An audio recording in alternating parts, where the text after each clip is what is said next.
I am joined now by private investigator Ryan Daniel, who is helping in the ongoing search for Chance Englebert. Thank you for your time. I want to start with this convenience store and a possible sighting of Chance just a few miles away from where he was seen on that surveillance video. Tell me more about what happened that night and the authenticity of that lead. So this lead that came from the convenience store clerk actually surfaced the first week after Chance went missing. Don't know why it may have got overlooked, but by going back through a lot of evidence and a lot of witness interviews, it kept coming up about the convenience store clerk that allegedly saw Chance.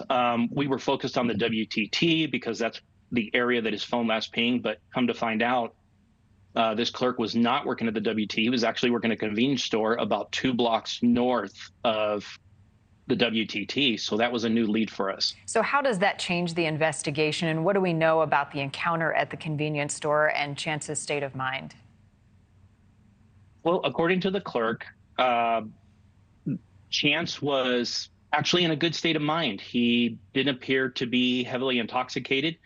It did confirm to us that he was actually out walking during the storm due to his shirt being wet.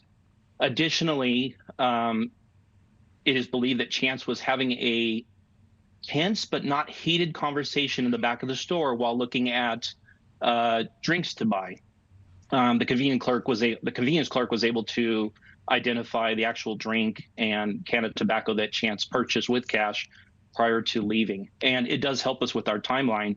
According to the clerk, we believe it was between 8:30 and 9 p.m. that night. And where do we think he went after that? Do we know? The clerk believes that he started heading back south.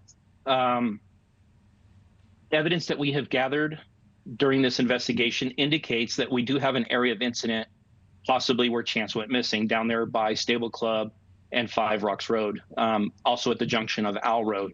So if he did leave the store at 8:30, between 8:30 and 9, that would put him down there in that area, which we believe not only the area of incident, but the area of time, which we believe Chance's disappearance is focused on between 9 and 9:15 p.m. that night. There's another lead here, Ryan, and that is a couple people who may have been around Chance that night, may have encountered him, that have nothing to do with his disappearance, but who may have seen something. Tell me about what you have found and the people potentially that you're looking to talk to.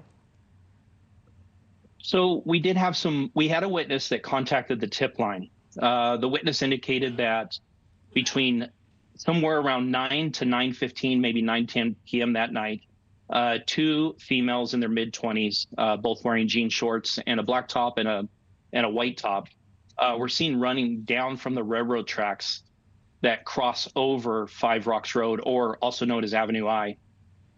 These 2 females appeared to be frantic, in a state of panic, and they were actually attempting to stop traffic on 5 Rocks Road. They continued to run down 5 Rocks Road and headed north towards where the auto dealership used to be, the used auto dealership. Once there, they were picked up by a small white 2-door truck pulling a metal boat on a white trailer. According to an additional witness that was there, so now we have 2 witnesses, these 2 females appeared to know who the driver of the truck was, and they got inside. This is important to us because we believe that this being the area of incident and the time that Chance went missing, between the 9 and 9:15 time, we have questions. You know, what did you see that night? What spooked you? What made you nervous? Why were you trying to stop traffic? We think possibly they may have seen Chance. They may have seen somebody out that night. That time frame and where Chance was when he went missing, we need to narrow down. Yeah, and it could be critical to understanding where he went that night. You know, I think what is so mysterious and peculiar about his case, he was young, he was healthy, and he seemingly just vanished. I know you have to pursue a lot of different theories. Is one of them foul play, and are you leaning towards that in your investigation? Of course, in my line of work, we never rule anything out. It's unfortunate, but foul play is still on the table, yes. Thank you for watching. Go to newsnationnow.com to find NewsNation on your television provider. And don't forget to click the red subscribe button below to get more of NewsNation's fact-driven, unbiased coverage.